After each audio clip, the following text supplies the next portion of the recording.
Olá, eu sou Roberto Pires e este é o Céu da Hora que está começando. Na edição de hoje você vai ver a violência no Ceará, mas também vai ver a política nacional. E hoje, especialmente, também a política em Aquiraz. Iremos entrevistar um dos candidatos a prefeito do município.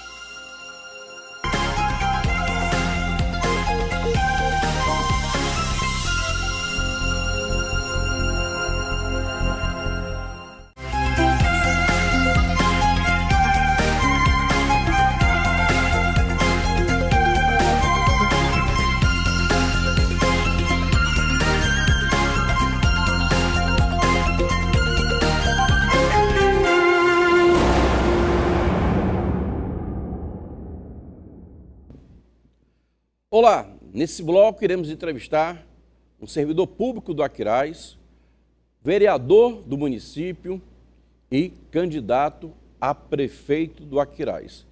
Iremos entrevistar Jair Silva.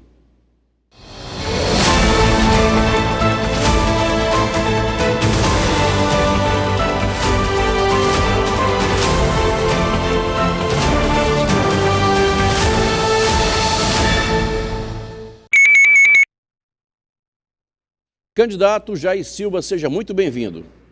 Obrigado, um prazer estar aqui e desde já quero abraçar todos os cearenses, em especial o querido povo da primeira capital, a cidade de Aquiraz.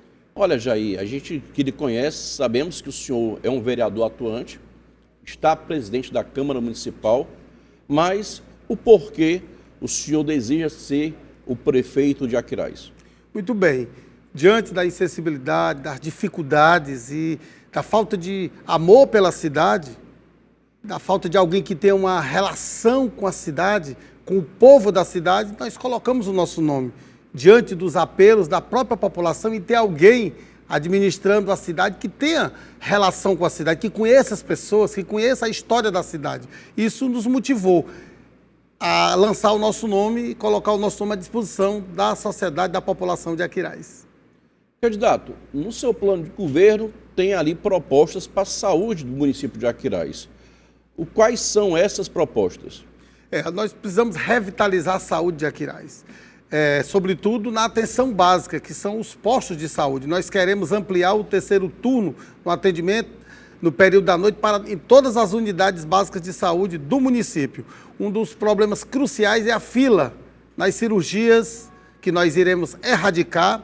Nós iremos, se Deus quiser, construir uma policlínica, um centro de imagem para que todos os exames sejam feitos em Aquiraz e a população tenha acesso, que hoje é um dos grandes chagas que passamos. E estamos criando também o cartão medicamentos. Será um cartão que será entregue à população e, sobretudo, os pacientes que usam medicação de uso contínuo, que tem que receber todos os meses, nós iremos fazer o diagnóstico da prescrição médica pelos profissionais e iremos dar a cada paciente o valor correspondente à medicação que ele recebe por mês e credenciar as farmácias na própria cidade e que eles não terão dificuldade porque receberão o crédito no cartão e irão receber nas farmácias da sua própria localidade, erradicando de uma vez por toda a falta de medicamento que é uma constante na cidade de Aquiraz. Então quer dizer que em vez de abastecer o posto de saúde, o senhor daria um voucher diretamente ao paciente? Sem dúvida, isso aí no caso das medicações de uso contínuo, que são os diabéticos, os hipertensos, as pessoas com deficiência, nós iremos garantir, se Deus quiser. O nosso vice-prefeito, que é o Dr. Gesso, ele é médico e conhece a política de saúde de Aquiraz, tem mais de 32 anos prestando serviço ao povo de Aquiraz. Ele será o grande responsável, ao nosso lado lá, de fazer o enfrentamento da saúde pública de Aquiraz e dar à população uma saúde de qualidade que dê dignidade às pessoas. Candidato, o município de Aquiraz é muito extenso. Vem lá da BR-116, ali no Camará, aí pega até o Aquiraz, Barro Preto, do outro lado tem o Porto das Donas, que já é considerado uma área mais especial em relação ao valor dos imóveis. Então, temos vários eleitores, vários perfis de cidadãos que fazem parte do Aquiraz. Nesse espaçamento geográfico, há algum território que precisa de um posto de saúde? Sem dúvida, eu acredito que a cidade ainda não está toda contemplada por essa ação da presença do poder público através de unidade básica de saúde, sem dúvida. Agora, nós temos que, obviamente, primeiramente nós temos que botar para funcionar, colocar para funcionar o que já existe, né? Infelizmente, os nossos equipamentos estão sucateados, a começar pelo hospital, que teve quase 3 anos de reforma, agora que foi entregue há pouco tempo, mas só à frente do hospital, porque dentro as instalações do hospital são muito precárias. E a população reclama todo dia, tá certo? E nessas regiões que obviamente não tem ainda a unidade básica de saúde, a estratégia de saúde da família, nós iremos certamente, a partir do momento que assumirmos a prefeitura, nós iremos fazer um levantamento, um diagnóstico e iremos chegar nas comunidades que ainda não têm a estratégia da saúde da família. Eu falei do Aquiraz, lembrei do litoral, como o Barro Preto, Iguape, Presídio. Temos ali hoje um hotel, um equipamento turístico, que é o Tom Pedro Laguna. Temos a região do Beach Park. O senhor pretende fazer o quê pelo turismo? Inclusive lembrando de outros locais mais afastados do litoral.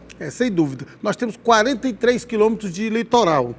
E a prefeitura não consegue chegar de forma satisfatória nessa parte do Aquiraz, importante de Aquiraz, como nas outras também não. O que é que nós vamos fazer? Nós vamos criar uma Secretaria Regional do Litoral para garantir a limpeza pública mais eficiente, mais presente, a manutenção de iluminação pública, que é uma constante, muita reclamação, e também da questão do investimento local. Pra você ter uma ideia, toda aquela área que é do litoral de Aquiraz, e ali muito especificamente o Porto das Dunas, eles contribuem com IPTU, ISS e TBI 50% de um valor aproximado de 120, 130 milhões ano, e não tem investimento. O que é que nós vamos fazer? Nós vamos garantir, compromisso do nosso plano de governo, é que 30% desse valor, que corresponde a algo em torno de 35 a 40 milhões, nós iremos investir no litoral. Começando por aquela região do Porto das Dunas, que é uma falta de respeito muito grande, que todos os anos, todas as eleições se promete tudo e não faz nada como foi feito agora. E nós iremos, com compromisso, sentando com a comunidade, nós iremos resolver esse problema. E otimizar, obviamente, ações que possa fortalecer a economia local, a indústria do turismo, que não se faz nada. E nós iremos fazer através de feiras criativas, através de investimento forte nessa região, que é um cartão postal, não só de Aquiraz, mas do norte, de todo o Ceará, haja vista o Beach Park e outros empreendimentos que estão lá. Então, esse tipo de ação só se resolve com investimento, com compromisso e com ação concreta. Candidato, falando ainda no litoral, nós temos a Prainha. Qual é a proposta para os pequenos negócios, como centro de rendeiras e outros tipos de atividades? Essa perspectiva está dentro da mesma dinâmica. Nós temos que investir, temos que dar oportunidade. Aí ia começar também a questão da renda de birro. É importante que as escolas fazer um trabalho consorciado com as escolas, com a própria estratégia de saúde do município. É preciso que essas pessoas tenham apoio através de convênios com o SEBRAE, com o governo do estado, com o Ministério do Turismo. Nós temos que fazer as parcerias importantes para fortalecer esse trabalho tão importante que a Prainha tem um centro de rendeiras, o Iguape tem um centro de rendeiras e não tem investimento, não tem nada, uma feira, algo que possa movimentar.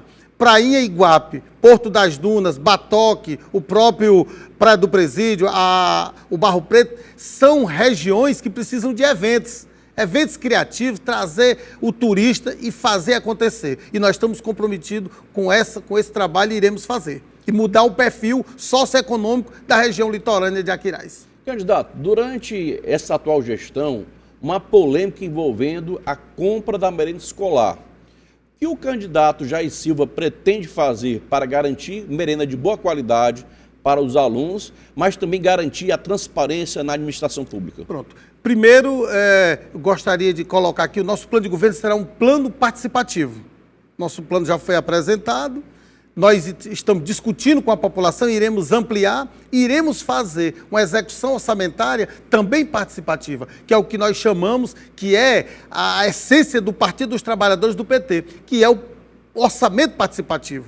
E planejando com a população, ouvindo a população, é óbvio que você acerta mais. E em relação à questão da merenda, da aquisição de merendas, nós iremos fortalecer o Conselho da Merenda, aliás, iremos fortalecer os conselhos, fortalecer as ONGs do município que queiram, o Sindicato dos Trabalhadores, ou alguma ONG ligada também à comercialização de produtos locais, e nós iremos dar toda a atenção possível a esses segmentos para que a merenda escolar, a aquisição de merenda, seja feita dentro dessa perspectiva da discussão, trazendo os conselhos para perto, a população, através dos pais e dos próprios alunos e da comunidade escolar, criando um ambiente de discussão e de debate e, sobretudo, de transparência para que a população possa ver e participar e checar em loco a aplicação dos recursos e a qualidade da merenda, que inclusive de Aquiraz hoje tem uma péssima qualidade da merenda. Isso nós podemos ver quando você sai de casa, que você visita as escolas, você conversa com a comunidade escolar, você tem isso muito nítido. Além da falta de medicamento, a falta de estrutura das escolas, que estão sucateadas, a falta de investimento nos professores, a falta de investimento nos equipamentos e materiais didáticos, traz para nós uma realidade muito triste, que é da educação, da estratégia e do trabalho da educação pública de Aquiraz. Então, falando sobre educação, qual é a proposta do candidato para a educação? Porque a gente falar de uma maneira que vai melhorar a educação é o que todo mundo espera. Mas o senhor vai ser prefeito e, como prefeito, que irá executar de proposta para o eleitor do Aquiraz? Pronto, na educação nós queremos primeiro fazer uma ampla reforma do projeto básico da educação de Aquiraz, do plano pedagógico da cidade e investir nos profissionais. Investir, lá nós temos a Casa de Saber, que foi construída ainda na gestão do ex-prefeito Edson Sá. Nós queremos fortalecer a capacitação dos professores, investir, melhorar o salário dos professores. Inclusive, nós vamos criar o 14º lá em Aquiraz, para todos os servidores, que inclui os professores também. E, é óbvio, trazer a comunidade escolar para dentro das escolas. Fortalecer todos os programas que já existem, mas, obviamente, trazer um novo momento para a educação de Aquiraz. A escola de tempo integral hoje em Aquiraz, infelizmente, as crianças estudam na parte da manhã e à tarde ficam sem fazer nada. Para isso, nós vamos criar o quê? Dentro das escolas, os centros de esporte, cultura e arte cênica e teatro. Para que esse estudante, ele tenha, ocupe, tanto na parte da tarde das escolas, como também nos finais de semana, sábado e domingo, abrir a escola para que a comunidade participe, interaja com os alunos. E temos um projeto também de trazer uma sala de cinema para cada escola, porque isso é cultura, fortalece o vínculo dos alunos com a escola. Nós não podemos imaginar uma escola que o aluno vai apenas no ensino convencional, uma merenda que não tem qualidade, os professores desestimulados, você não consegue melhorar os indicadores. Pelo contrário, a Aquiraz todos os anos diminui a matrícula de Aquiraz. E isso faz parte dessa falta, é um diagnóstico da falta de investimento. E nós iremos, para valer, investir na educação, mudar essa realidade e entregar à população de Aquiraz uma educação de qualidade, com profissionais satisfeitos, com profissionais vestindo a camisa a camisa da educação, transformando a vida das pessoas através do seu trabalho, com dignidade. Candidato, nós sabemos que o Aquiraz é muito extenso, volto a dizer isso, para quem não conhece o Aquiraz. Um dos locais é a Tapera, Patacas, são locais distantes da sede. Como oferecer transporte público de qualidade para essas comunidades? E lembrando também que tem o segmento de topiqueiros, que também quer ser contemplado. Nós iremos fortalecer o que já existe lá, criado na gestão anterior, que é o TGA, que é o Transporte Gratuito de Aquiraz. O que é que nós vamos fazer? Primeiro, reformular as rotas de acordo com as necessidades, manter as que já existem, reformular de acordo com as conveniências e as necessidades da população, ampliando essas rotas, mas também melhorando a qualidade dos transportes, que infelizmente hoje nós temos os ônibus que fazem esse transporte lá, são terceirizados, contratados, mas são de péssima qualidade, há muita reclamação e nós iremos melhorar. Primeiro, nós temos que criar uma ouvidoria para que a população seja ouvida em relação ao transporte público cotidianamente e que essas questões sejam resolvidas pela gestão municipal. Em relação aos topiqueiros, nós queremos, obviamente, trazê-los para dentro desse serviço. Há regiões que você não precisa de um ônibus, que você resolve com a Topic. E aí a nossa ideia é sentar com eles, sentar com o jurídico da prefeitura, criar uma dinâmica em que essas pessoas sejam aproveitadas nesse sentido. Porque o que acontece? Se contrata uma empresa de fora, a empresa vem, desemprega o povo da cidade e os nossos topiqueiros hoje, que foi uma promessa do candidato do meu adversário lá, e que ele deixou todos acéfalos sem participar do processo. Nós vamos chamar, vamos conversar. Aliás, nós temos uma estratégia para todos os transportes em geral, os bugueiros, o mototáxi, o topiqueiro, o taxista, nós iremos sentar com esses profissionais, todos os modais de transporte, iremos discutir, fazendo a estratégia da participação e da transparência, nós iremos dar oportunidade a todos e garantir ao povo de Aquiraz um transporte de qualidade e satisfatório para todos. Candidato, e aí eu volto a lhe perguntar, ainda sobre o transporte público, hoje, o retrato que o senhor tem, porque o senhor é um vereador, é o presidente da Câmara Municipal, aonde é que está a maior deficiência do transporte público? Olha, nós ainda temos a deficiência no sertão de Aquiraz.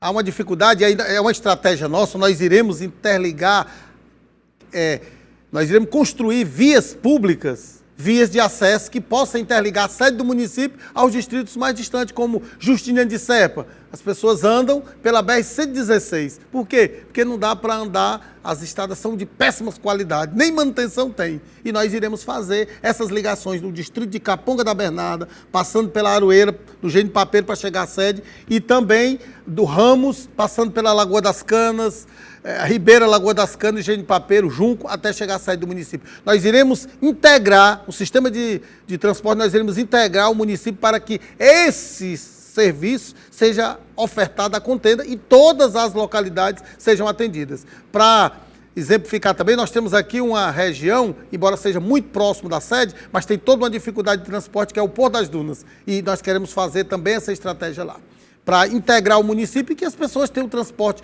de qualidade e que seja de forma confortável para todos. Candidato, a sede do Aquiraz, o centro do Aquiraz, cresceu de uma forma desordenada, houve uma expansão.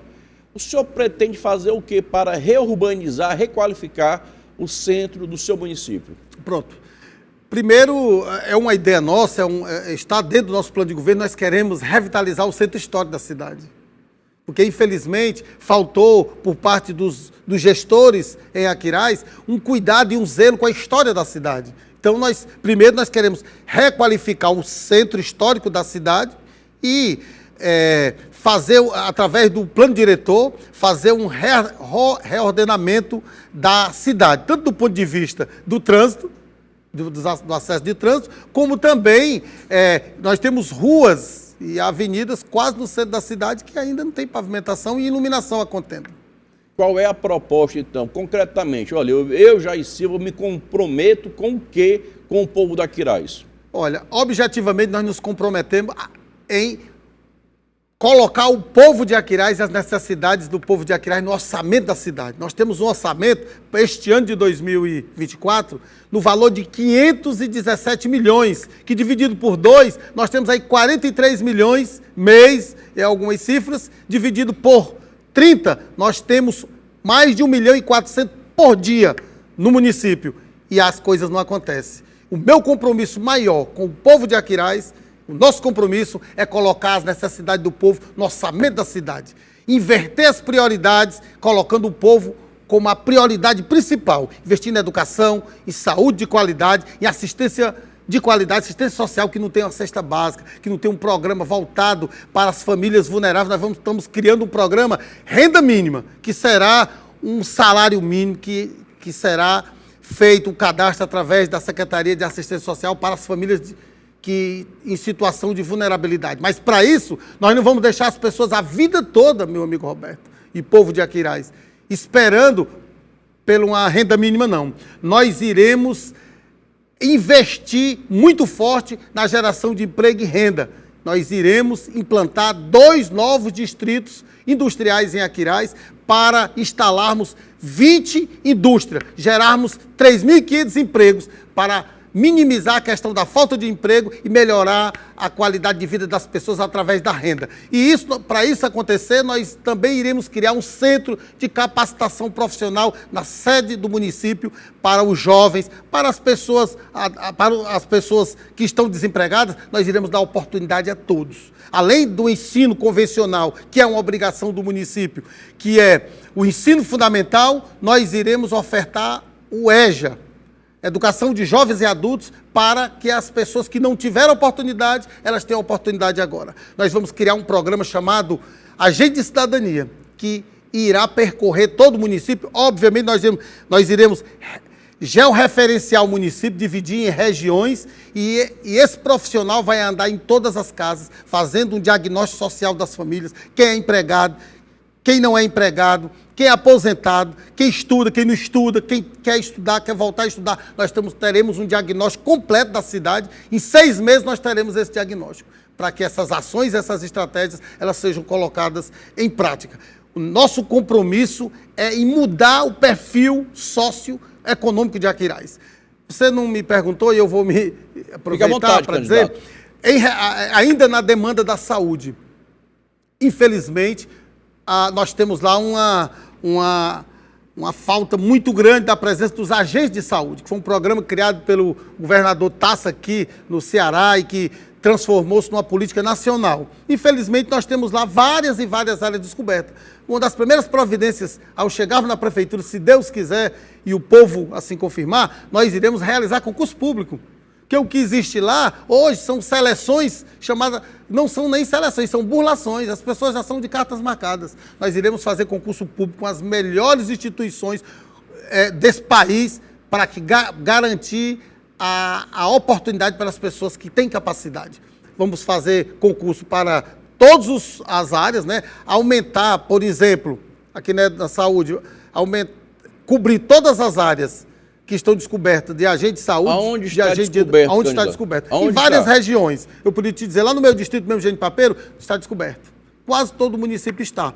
E nós iremos trabalhar associado com esses programas de agente de saúde para estar mais próximo do povo e ter um diagnóstico mais real da situação da população.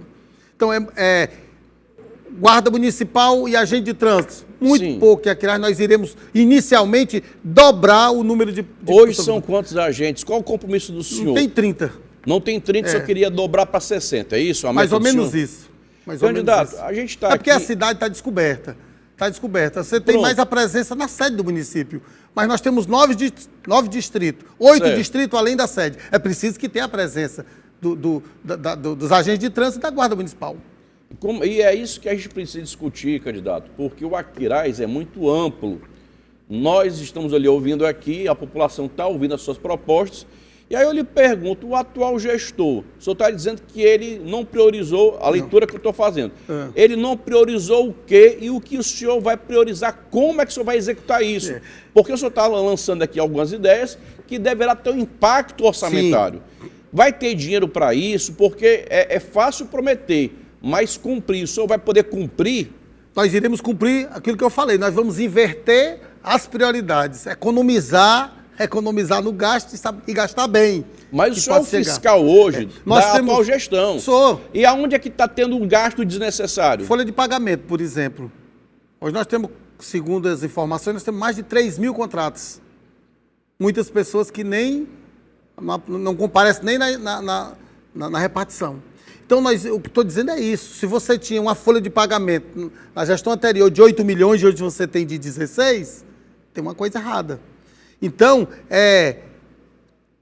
o diagnóstico que nós temos é que é gasto e gasto errado. É o gasto mal feito.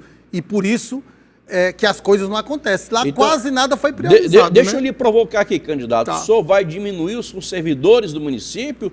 Qual é, na prática, como é que o senhor vai executar isso? Olha, vai reduzir o que e como? Como é que o senhor vai fiscalizar? Explica para o cidadão que está lá na Patacas, para quem está no Barro Preto, para poder compreender, porque essas promessas têm que ser cobradas depois pelo eleitor. Sem dúvida. Olha, primeiro que nós vamos fazer uma grande auditoria de pessoal, para saber onde é que precisa. Se você tem excesso de servidor, ainda tem da repartição lá que tem mais servidores do que os usuários do sistema.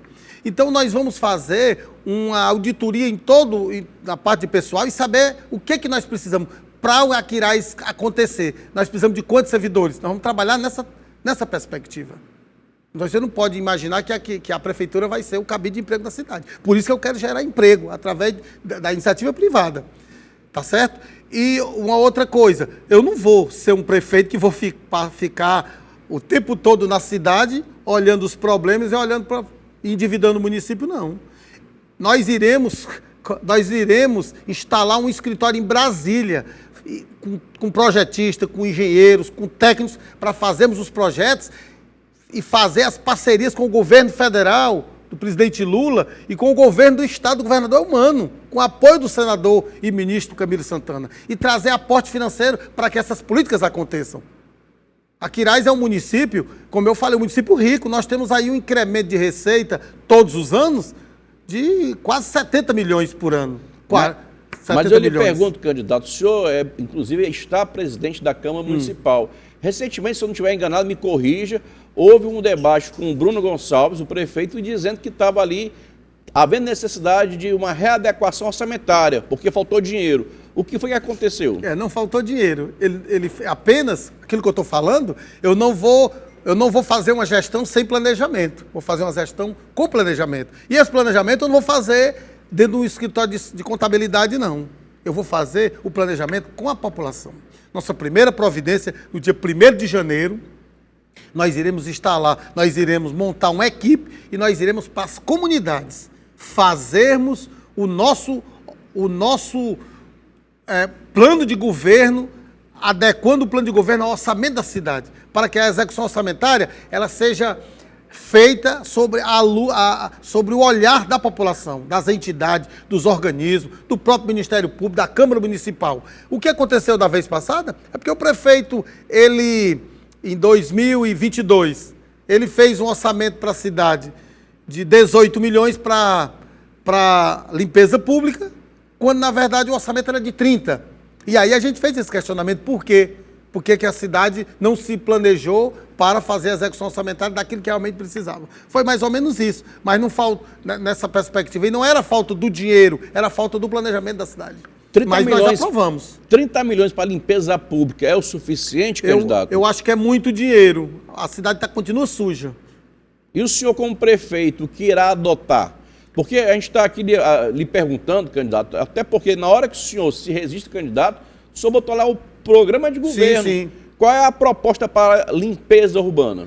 Olha, a proposta é que cobrir todo o município de limpeza pública regular. Também não pode ser, você não pode só ofertar um caminhão que vai pegar o lixo. Nós temos que trabalhar associado à Secretaria do Meio Ambiente e trabalhar também a questão da educação das pessoas, para fazer a coleta dos resíduos, para educar as pessoas, para colocar o lixo no local devido. É toda uma estratégia. Acho que essa gestão de limpeza pública de Aquiraz ela é muito falha. Primeiro que ela não está regular. Eu não sei por que razão ela não está regular. E depois que a cidade não está limpa, a cidade está suja. Candidato, como é que será a relação do Jair Silva com os futuros vereadores de Aquiraz? A minha relação é a melhor possível. Eu estou com 3 anos e 8 meses como presidente da casa e nunca tive nenhum problema com nenhum. Nós tivemos adversidades, mas sempre tivemos a relação melhor possível nós tivemos e vamos ter, porque nós vamos fazer um projeto de cidade, não é? Eu não estou aqui para fazer com uma proposta de poder, não é. Meu projeto não é um projeto de poder.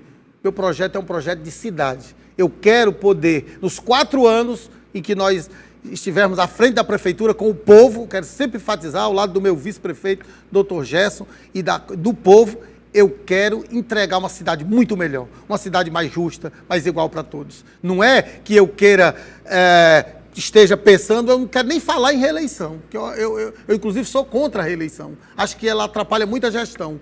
O que nós temos hoje em Aquiraz, por exemplo, o prefeito se preocupou mais com a reeleição do que com a cidade. E aí ele não conseguiu entregar à cidade aquilo que prometeu.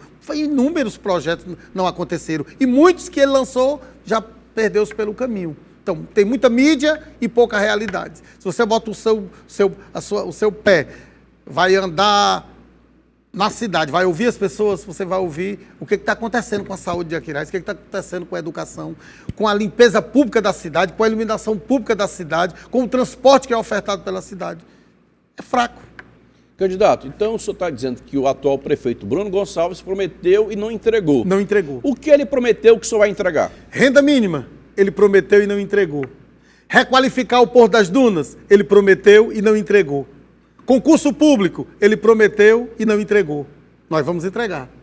Então, merenda de qualidade, ele prometeu e não entregou. Medicação para as pessoas, ele prometeu e não entregou. Eu vou entregar. Ele prometeu realizar um trabalho junto às pessoas com deficiência, sobretudo os autistas. Ele não entregou. Aquiraz, pelo censo de 2010, tem mais de 10 mil pessoas deficientes. Não tem como a saúde, os investimentos da saúde convencional, resolver esse problema. O que é que nós vamos criar? Nós vamos criar uma secretaria especial das pessoas com deficiência, para garantir a medicação, garantir os profissionais, garantir as terapias e o transporte, e fazer com que essas pessoas vivam dignamente, que é o mínimo que se tem. Lá nós tivemos várias audiências e conhecemos essa realidade. É uma situação assustadora, porque eles não recebem a medicação, que já entra naquele programa do cartão medicamentos. Eles também estão contemplados. E nós vamos criar também uma unidade de convivência com os autistas, que é uma clínica especializada para eles, para garantir que essas pessoas possam ter dignidade e possa ser entregue a elas aquilo que o Estado tem como vocação, que é resolver os problemas das pessoas que não têm, que não tem um remédio, que não tem a consulta, que não tem ao ponto de não ter a prescrição médica, de um paciente querer comprar a medicação e não ter o profissional para fazer a prescrição. Isso nós vamos enfrentar com muita força. A nossa prioridade e o nosso foco principal da nossa gestão será as pessoas. Dar emprego a quem não tem, dar saúde de qualidade a quem não tem, dar educação de qualidade às pessoas e dar qualidade de vida, oportunidades. Não tem outro nome, Roberto. A nossa gestão será uma gestão de oportunidade e de conquista para as pessoas. Candidato, estamos chegando aqui na reta final dessa entrevista com o senhor. E qual é a pergunta, qual é o tema mais importante do seu programa de governo que eu deixei de lhe perguntar? Bom, eu achei que, quando você não perguntou, eu acabei antecipando que era essa das pessoas com deficiência. Mas eu já me antecipei e já coloquei. É das bandeiras que nós queremos assumir de verdade. Há uma dificuldade grande, há uma ausência muito forte do poder público em relação a isso. E nós iremos enfrentar com coragem, com fé em Deus e fé no povo, nós iremos fazer as mudanças que Aquiraz precisa. E vamos transformar o Aquiraz, que é a primeira capital do Ceará, na capital da esperança, na capital de conquistas e oportunidades para o seu povo. Candidato, é agora a hora do senhor pedir voto ao eleitor do Aquiraz. Pronto. Se você está cansado, meu amigo, meu irmão aquirazense, se você está cansado da mesmice, do mais do mesmo, chegou a hora de mudar. Vocês estão diante de um cara que é filho de Aquiraz, conheço a terra, o povo e os costumes. Estou preparado para ser o seu prefeito. Portanto, no dia 6, vote no 13 da esperança, no 13 de Lula, de Camilo, de Elmano, no 13 de Jair e Dr. Gerson, no 13 de Aquiraz, para mudar a nossa história, por amor à nossa cidade, vamos votar no 13. Obrigado, candidato, e agora vamos para o pequeno intervalo e na volta tem mais.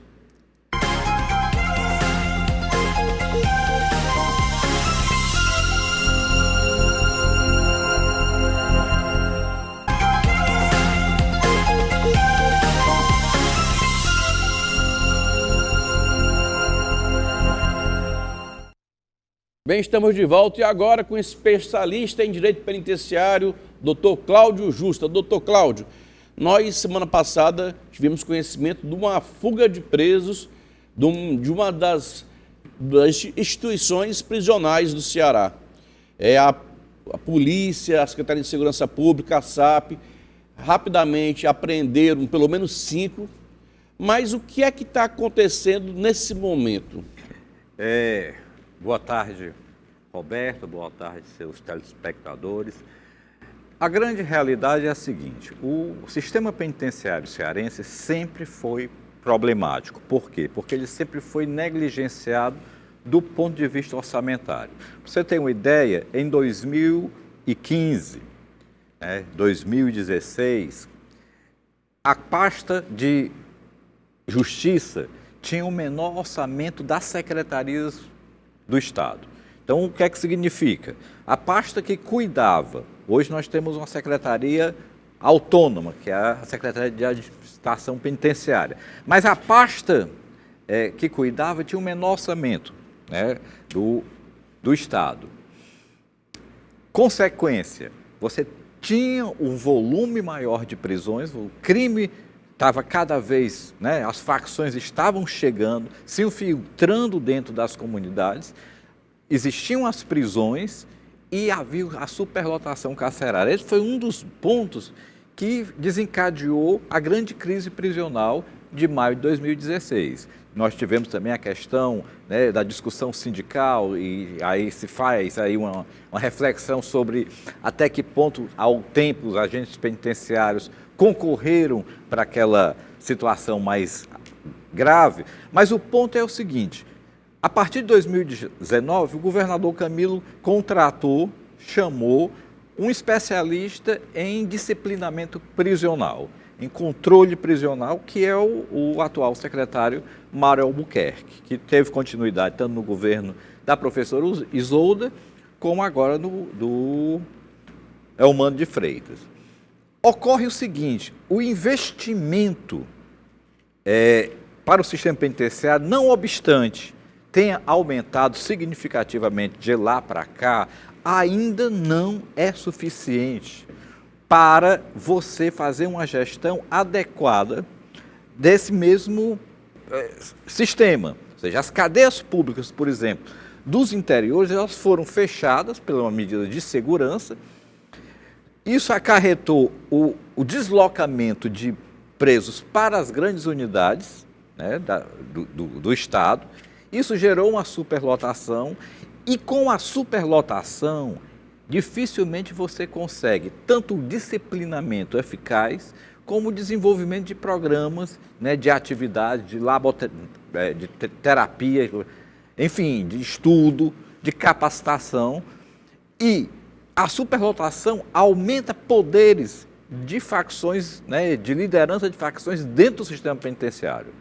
Então, assim, um dos grandes gargalos que o secretário Mauro enfrenta hoje primeiro, a questão de segurança pública mais geral, que ele não tem controle. Ou seja, no momento em que existe uma dificuldade da segurança pública em realmente minimizar o impacto do crime organizado no Estado, você vai ter, eventualmente, o crescimento da população carcerária. Com esse crescimento, você não tem um aporte financeiro suficiente para dar estrutura para que esse interno, esse presídio, seja adequadamente administrado. A consequência é o que nós estamos voltando às práticas anteriores, que é exatamente a entrada de aparelhos celulares, tentativas, não vamos dizer aqui que se está entrando, se está configurando. Eu vou pedir para o nosso diretor. Mas tentativas, drones tentando colocar... Eu vou pedir para o nosso diretor botar as imagens de um assalto que aconteceu ontem no município de Fortaleza, na área nobre, ali do lado não, aos fundos da Padaria Plaza, ali no Cocó. Veja, entre a rua Gilberto Estrudas e Vilebaldo Aguiar. Veja as imagens. Tem áudio? Pode botar o áudio. Olha, uma pessoa estava ali conseguiu registrar o momento que esses dois aí estavam assaltando, inclusive efetuaram um disparo de arma de fogo, realmente uma violência, era por volta de 9 horas da manhã. Então, as pessoas estavam nesse prédio, estacionadas, e nisso vem a pergunta: até quando nós iremos ver impotentes? Até quando o governador do Ceará vai prometer solucionar e vai ficar apenas na promessa? Nós estamos vendo, Cláudio, você muito bem falou na palavra drone. Ontem foi abatido um drone com telefones celulares para ingressar em uma das unidades prisionais aqui na capital cearense, na região metropolitana. Esse problema não é restrito ao Ceará, a gente tem que ser muito justo na crítica. Sim. Mas é preciso dizer, o Mauro tem o meu respeito, tem trabalhado, mas como você está apontando um baixo orçamento, está faltando a mão do governador do Ceará para ajudar a gerenciar o sistema prisional. Nem que seja colocando braceletes nos presos para identificar quem é quem. Porque fugiu, tem ali um bracelete de aço, mais difícil de romper, para identificar aquele que está albergado, aquele que está acautelado no poder do Estado. Inclusive, nós que somos advogados sabemos que custa R$2.000 uma pedra para o criminoso ou acusado poder dormir, porque é tão apertado que eles dormem como morcego, pendurado, de cócoras, e é algo muito medieval que precisa ser colocado para a sociedade. Ninguém aqui quer passar a mão na cabeça de bandido, não. Mas é preciso entender que essa estrutura precisa ser aprimorada. Nem que faça gaiolas para dormir ali, feito beliches de concreto, o que seja. Mas não pode botar 50 pessoas em 2 metros quadrados, que não cabe.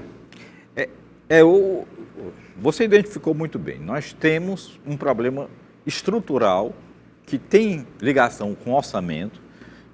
Existe todo um esforço da atual gestão de manter sob controle a unidade, de manter o disciplinamento, de conter, né, os ímpetos ali das lideranças das facções, né, que estão ali no sistema penitenciário. Agora, é muito difícil você administrar um equipamento superlotado. Uma outra questão é que o sistema penitenciário ele é um dos órgãos, vamos dizer assim, uma das instâncias de um sistema maior, que é o sistema de justiça penal. Então, é muito importante, muitas vezes, que a justiça, o juiz, avalie caso a caso para ver se é necessária a manutenção de certos indivíduos de contenção de liberdade, ou se é o caso de fazer um monitoramento. Aí a grande pergunta, e a sociedade tem razão.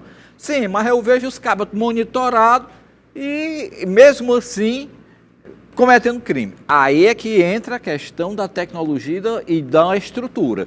Você não pode simplesmente soltar esse indivíduo, colocá-lo numa prisão domiciliar ou num espaço restrito, sem o efetivo monitoramento. Então, o grande problema hoje que gera descrédito no monitoramento eletrônico é que nós vemos, e a imprensa fartamente já noticia isso, que indivíduos estão com tornozeleiras eletrônicas e cometendo delitos. Então, isso não pode ocorrer. Então, muitas vezes, os juízes ficam receosos de conceder uma medida diversa do encarceramento por conta dessas situações. Então, importa, e aí é dever do Executivo, aprimorar o sistema de monitoramento eletrônico, porque isso vai gerar o desafogamento da superlotação carcerária e vai permitir que fique segregado àqueles que realmente ameaçam a sociedade. Aqueles outros que podem receber uma medida diversa, que receba, mas que seja efetivamente monitorado pelo Estado e não ponha em risco a sociedade, né, voltando a delinquir.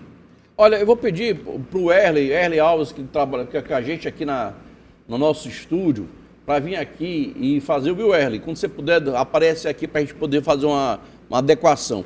Bom, Cláudio, eu preciso também lembrar, olha, Erley, a gente botar aqui essa imagem do celular, ver se você consegue enquadrar, para lembrar o que é discutir a sociedade, o que é trazer para a sociedade a preocupação com a coisa pública.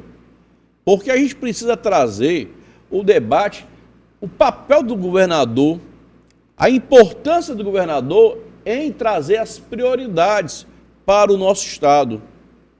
E aí, nisso, eu fico perguntando, até que ponto o governador pode, digamos assim, trazer outros assuntos que não seja a saúde, a educação, a segurança pública para o nosso povo. Até quando? Até que ponto? Até que ponto o governador pode se preocupar com futebol? Até que ponto? E aí eu pergunto para a gente debater, porque, olha, vocês que estão em casa, tem aí, ó, prioridade é o jogo do Fortaleza, diz o governador Eumano. E aí nisso, sobre o show no Castelão. Olha a preocupação do governador. As facções tomando conta do Ceará e o governador preocupado com o show no Castelão. É o jogo do Fortaleza que importa. Aí eu pergunto, até que ponto a população de Fortaleza tem que aguentar uma patifaria dessa? E aí, Cláudio, qual é a liberdade, a flexibilidade tem do governador ir para órgãos de comunicação, dar uma entrevista dizendo que ele está preocupado com o jogo do Fortaleza, é porque é Série A, Fortaleza e Vasco, mas está morrendo gente. Ontem, um policial teve a casa, o apartamento, quebraram a parede, foram lá e o policial, por alguma sorte, por algum desígnio de Deus, voltou para o apartamento e levou um tiro na boca. Foi para o JF, aí apareceu lá o ex-deputado estadual, Soldado Noélio. E aí serve até como palanque para a oposição. Aí vem outro episódio, Cláudio, que a gente está aqui conversando como dois cientistas políticos. Nós estamos aqui trazendo isso, porque na hora que você vê, veja aí, eu vou falar de novo, está no Jornal O Povo, você vai aí consulta, está aí, você vê, prioridade é o jogo do Fortaleza, diz Eumano.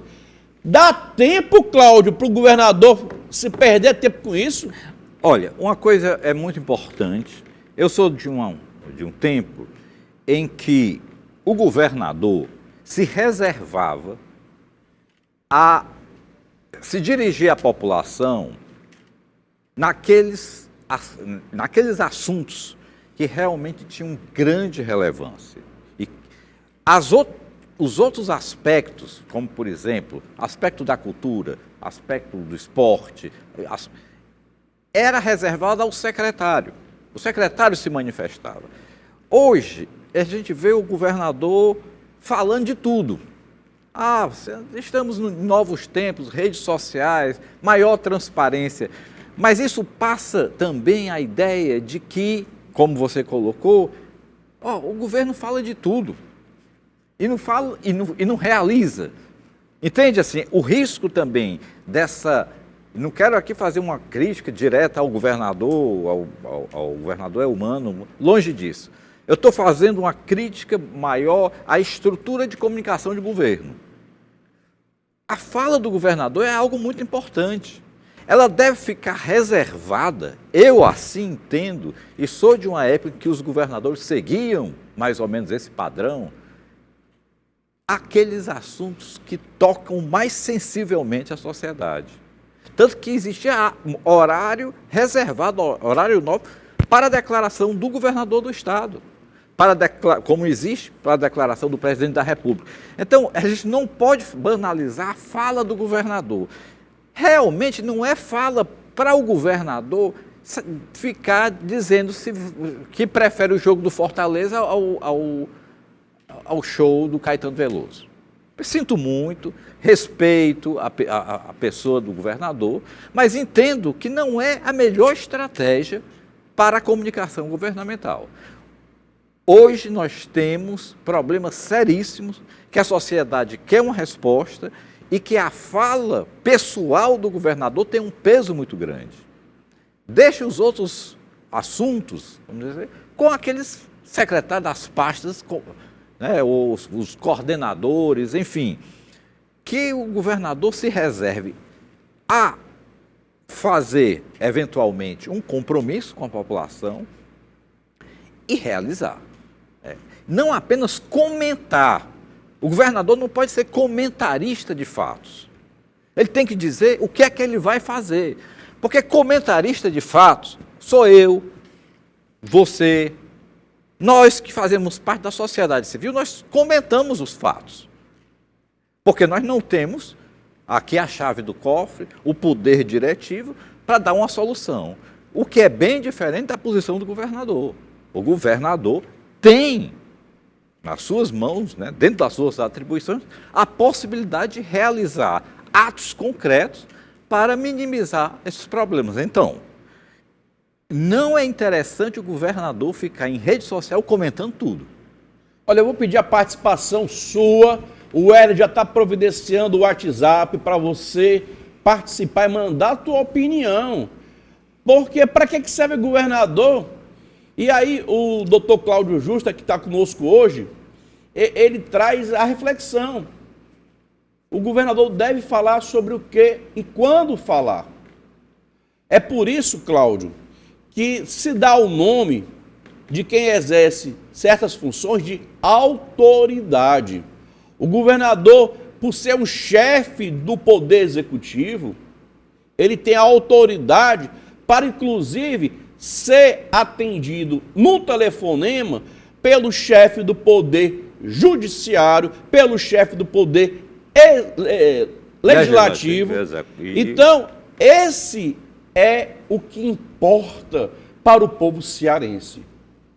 Isso é que importa. Erley Alves na escuta, providencia aqui o WhatsApp, Erley Alves. Olha, o WhatsApp para você participar. E, Cláudio, você que está aqui já participando, diga para a gente o que você pensa desse encontro que teve no STF, Congresso Nacional, para discutir emendas PIX. Porque hoje, qual é o modelo hoje do país? O modelo hoje do país, eu sou deputado federal, mando dinheiro para a prefeitura do meu pai, da minha mãe, do meu irmão, da minha irmã, da minha namorada.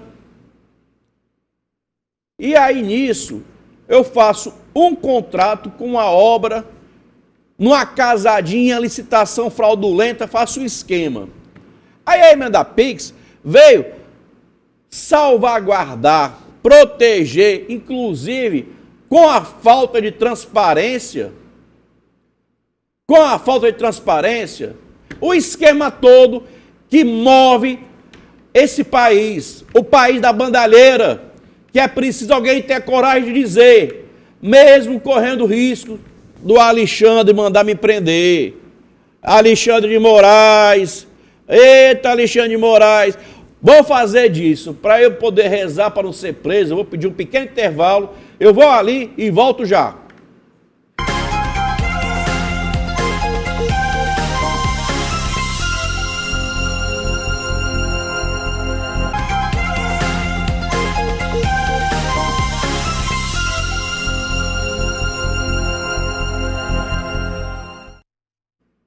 Estamos de volta e eu quero agradecer a você que pega o WhatsApp, manda mensagem, manda áudio, manda foto, que traz para a gente essa participação muito importante. Lembrando que aqui, a gente está aqui, inclusive, com algumas opiniões que eu preciso esclarecer. Nosso objetivo aqui é trazer todos os candidatos a prefeitos, seja ele de que partido for. Porque aqui nós fazemos jornalismo com o compromisso de levar informação para todos. Mesmo que você não goste ou que você goste, eu preciso ouvir o verde, o azul, o amarelo, o preto, o branco, fazendo com que você saiba que o máximo de imparcialidade eu tenho. O máximo de compromisso eu tenho. Inclusive para dizer quando o governador errar, quando o presidente errar, quando a oposição errar. É preciso isso, que você possa confiar no nosso compromisso maior, que é tratar a informação com respeito. Respeitar você. Inclusive ontem foi furtado, roubado uma viatura da Polícia Militar. Uma viatura da Polícia Militar que estava descaracterizada. Depois conseguiram fazer a recuperação do veículo, mas veja o quanto nós estamos desprotegidos e impotentes.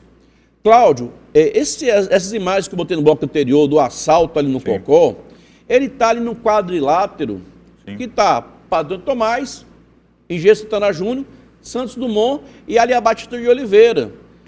Área nobre. E aí nisso, tem ali o espia, tem lá o monitoramento. A polícia hoje só não pega se não quiser ou se não tiver gente para pegar. Eu estou errado? Não, certíssimo. Aliás, aquela área, inclusive eu mesmo, eu moro próximo, eu faço minha corrida, minha caminhada matinal, meus exercícios, ali no Parque do Cocó, entre as trilhas, e foi exatamente naquele quadrante esse assalto. E o que é que eu vejo? Ali um forte policiamento, existe policiamento.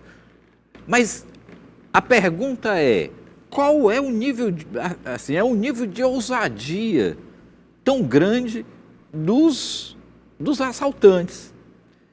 Eu tenho um entendimento do seguinte forma, no momento em que você tem a proibição, dado pelas facções criminosas, de delitos, assaltos, nos seus espaços de controle, a consequência é que esses indivíduos eles corram para tentar assaltos em áreas nobres, mesmo desafiando a polícia, o policiamento. Então, assim, isso também reflete um pouco da realidade de segurança pública que hoje nós vivemos. A segurança, entre aspas, dos bairros, das comunidades, é feita pela própria facção. No fundo, não ocorre ali delitos, a não ser conflito entre eles, mas eu digo, essa criminalidade mais ordinária, comum, assalto, furtos, isso não ocorre, né? Porque é um controle e a resposta deles é uma resposta absolutamente devastadora para quem fizer isso. A tendência é que aqueles que buscam exatamente um assalto, uma situação mais eventual, se arrisque, né, nas áreas nobres. E isso é um perigo e isso é algo que a Secretaria de Segurança Pública deve ficar atento. Olha, Cláudio, a população tem me cobrado que eu apresente números das pesquisas eleitorais.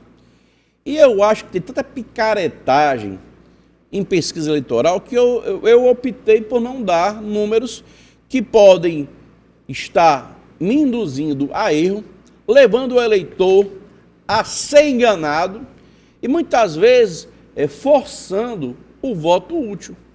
Eu vou votar no fulano porque está em primeiro lugar. Porque vai ganhar mesmo, né? Como se diz. Não, eu acho interessante apenas, aí uma questão da transparência da mídia, da comunicação. Sim, pesquisa é um instrumento importante para medir a realidade de um determinado momento da eleição? Mas em que momento essa pesquisa deve ser divulgada? Eu entendo que o momento adequado é quando estiver bem mais próximo. Aí você já tem consolidado os votos. A própria pesquisa não influencia, ela apenas reflete. Você está entendendo? Agora, num momento muito preliminar, onde a campanha começa, Você divulgar pesquisas apontando fulano na frente, fulano, isso realmente assume um caráter de dirigir votos, sobretudo aquelas pessoas que têm um menor envolvimento e experiência com a lógica política, com as estratégias de campanha de cada candidato. Então eu entendo que a imprensa deve realmente ter muito cuidado com a divulgação dos dados de pesquisa e, sobretudo, um cuidado redobrado com que tipo de instituto. Né? Porque, a depender do instituto, os resultados são absolutamente divergentes. Com certeza. Porque, Cláudio, o que a população não entende é a metodologia.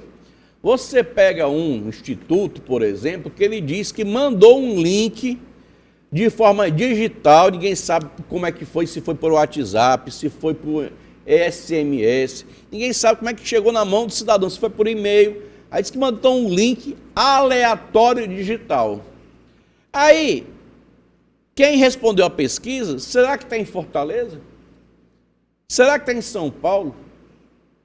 Será que dá para confiar nessas pesquisas? Aí vem os marqueteiros e diz lá, meu candidato está em primeiro lugar, disparado, o homem disparou, aí bota lá um foguete só sobe. Então, essas ferramentas de marketing só servem para te enganar. Eu convidei os 3 candidatos a prefeito de Cascavel.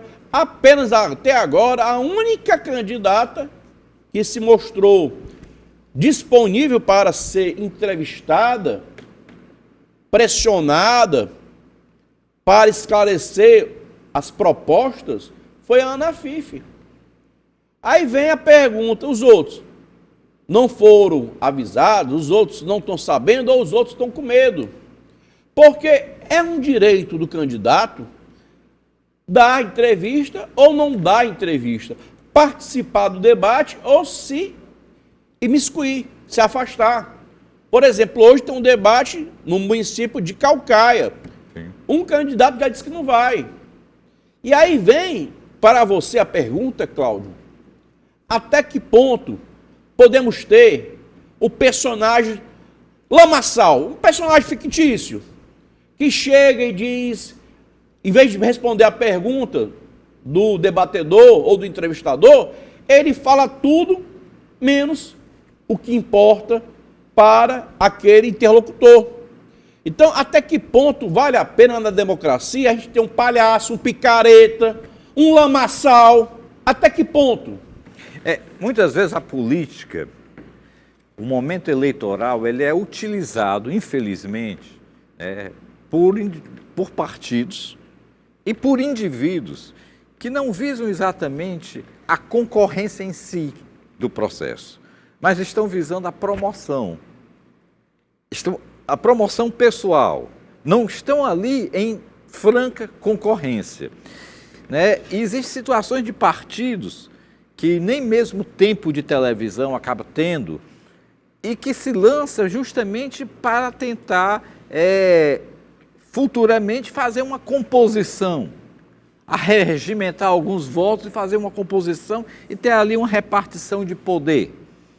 Então, assim, é muito importante que a população fique atenta àqueles candidatos que estão prontos para o debate, obviamente para o debate lúcido, para o debate produtivo, né? Essa coisa de ficar ali em picuinhas, em troca de acusações, isso é extremamente irrelevante para a finalidade da democracia. E tem outro aspecto, a gente vê muito o seguinte, preconceito com os meios de comunicação. Porque cada meio de comunicação tem o dever, é óbvio, de plena imparcialidade no momento da notícia, mas cada um tem linha editorial. A Folha de São Paulo tem linha editorial, o Estadão tem linha editorial, a Globo tem linha editorial, a Manchete, o SBT tem linha editorial. Então, linha editorial é como o jornalismo ali interpreta os fatos. E isso é muito esclarecido. O candidato não deve temer porque entende que determinado meio de comunicação tem uma linha editorial que ele discorda. Não, ali se está lhe concedendo um espaço de fala, vá, fale. É você que está falando.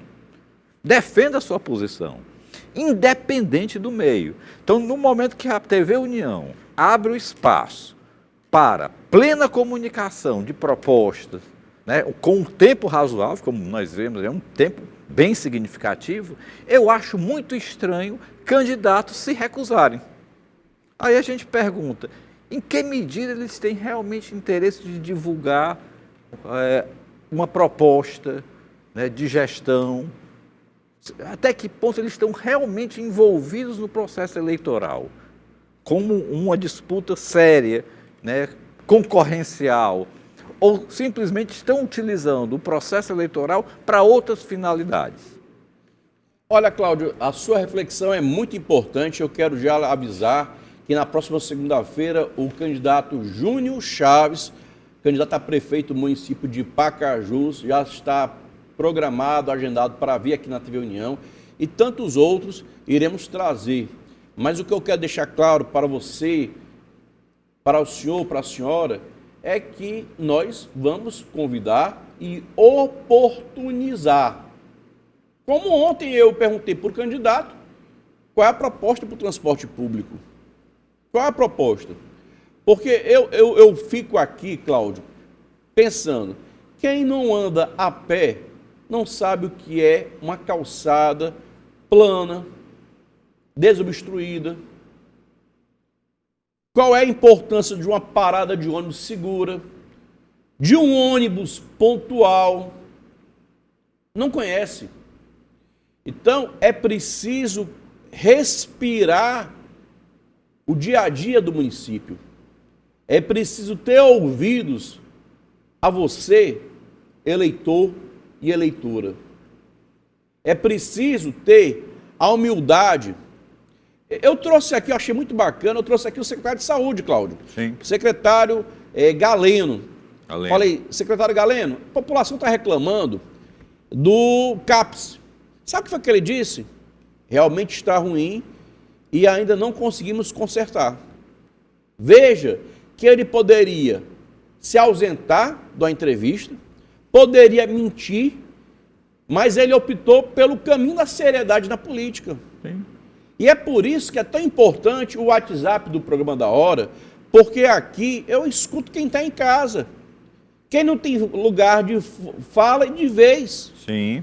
É por isso que quando o governador diz que vai se preocupar, o que é importante para ele é o jogo do Fortaleza, ele fala que está tendo tempo livre para cuidar de tudo ou não cuidar de nada, mas acaba prejudicando a segurança, a saúde, as obras estruturantes, acaba prejudicando uma série de coisas que, na minha opinião, não são ou não deveriam ser a prioridade de um governador do estado do Ceará.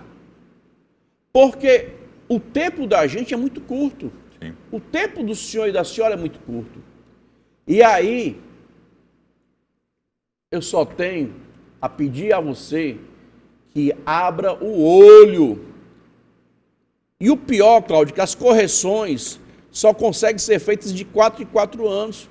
É a oportunidade do momento. Pois é, a cada 2 anos, vamos dizer assim, nós temos processo eleitoral, né? Um de âmbito municipal e outro de âmbito estadual e federal. Mas, assim, é muito importante o envolvimento da sociedade civil nesse processo, porque o que nós vemos são o envolvimento das agremiações partidárias e de suas militâncias. Isso não necessariamente reflete o engajamento da sociedade civil. E a imprensa, os meios de comunicação, o lugar onde você opera, que essa casa opera, tem um papel fundamental exatamente de, nesse ano, onde as pessoas olham com mais atenção, porque estão diante da oportunidade de uma escolha, os problemas, os problemas estruturais da cidade, os problemas estruturais dos municípios. Então, é um momento importante de esclarecimento que a imprensa pode fazer, porque o cidadão está naturalmente ligado mais, porque ele está sendo convocado a escolher. Obviamente que isso, às vezes, vai na contramão dos marketings políticos feitos pelas agremiações partidárias, pelas campanhas, mas a imprensa deve manter-se exatamente dentro dessa sobriedade. Faz o trabalho de mostrar o fato, de mostrar a realidade, convida quem está se propondo a mudar essa realidade a vir e falar, né? E coloca isso abertamente. O candidato que se recusa a ver um programa como esse, que tem plena liberdade de fala, nós tivemos aqui pessoas de várias matizes, né, vários viés ideológicos, de todo tipo de partido. Em nenhum momento foram constrangidos em nada. Então não há justificativa para candidato A ou B não participar abertamente de um diálogo com a população, sabe do alcance dessa televisão, o alcance, digo, de audiência, e é um momento importante de comunicação. Fazer essa estratégia de dizer eu não participo daquilo ali porque tem uma linha editorial, isso é absolutamente insustentável. Num momento importante, a população deve ficar ligada a isso, num momento importante que é o momento da escolha. A população está sendo chamada a escolher alguém que vai ser o gestor, que vai ter o poder, vamos dizer assim, a chave do cofre para a resolução de problemas, como você citou, problemas de transporte, de segurança, de educação e de saúde. Basicamente isso. Né? Os outros são, de alguma forma, secundários. O jogo do Fortaleza, por mais que a gente seja torcedor, ali, mas isso é secundário. Um show do Caetano e também aí eu entro, voltando àquela, o governador não pode se deter a tudo, a ser comentarista de tudo. Ele tem que se deter a temas que são sensíveis e que importam à população. Né? É legítimo que, como pessoa, como indivíduo, ele tenha preferência pelo um time, pelo outro, pelo show, não importa. O que importa é que na figura de autoridade, como governador do Estado, ele deve se resguardar a uma fala pontual, dirigida a problemas realmente sensíveis e com soluções. Até para não ter problema. Concordo demais com o amigo Cláudio Justa e vou lembrar, Cláudio, que a gente falou do Alexandre de Moraes e meu diretor já mandou eu encerrar o programa. Ah, sim. Eu já não vou ser preso hoje, graças ao meu diretor. Cláudio, mas então, foi mantido a liminar, você sabe, né? Sei. Foi convalidado. Aquela situação que o Dino, Flávio Dino, ministro... A pergunta é, até que ponto esse país vai conviver com atrocidades contra o Estado Democrático de Direito e contra a coisa pública? Essa é a pergunta, Cláudio. Pois é, porque esse PIX, como é que se chama? As emendas PIX? Emenda PIX, é o dinheiro que vai, ninguém sabe para onde vai. Isso é completamente obscuro, sem nenhuma transparência e serve exatamente para abastecer políticas escusas. Né? E o Flávio Dino, que já foi governador, já sabe foi senador, decidiu corretamente. Tanto que foi convalidado pelo plenário.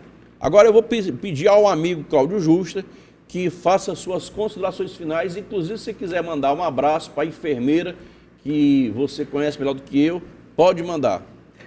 Eu agradeço mais uma vez a oportunidade, é sempre um prazer vir aqui no seu programa, me sinto sempre muito à vontade e nesse ano em especial, em que a sociedade demanda maiores informações, comunicações, nós que temos o privilégio de trabalhar na área pública, de ter uma experiência para transmitir, então eu fico muito feliz. Quero agradecer e fico sugerindo, inclusive, temas, como esse tema do home care, que é importante, e eu mando, então, um abraço carinhoso a Roberta Monteiro, a enfermeira Roberta Monteiro, que é especialista nessa área e que o nosso amigo já aceitou a presença dela para explicar um pouco para a população esse importante serviço que o Estado também deveria fornecer e que ainda não está fornecendo.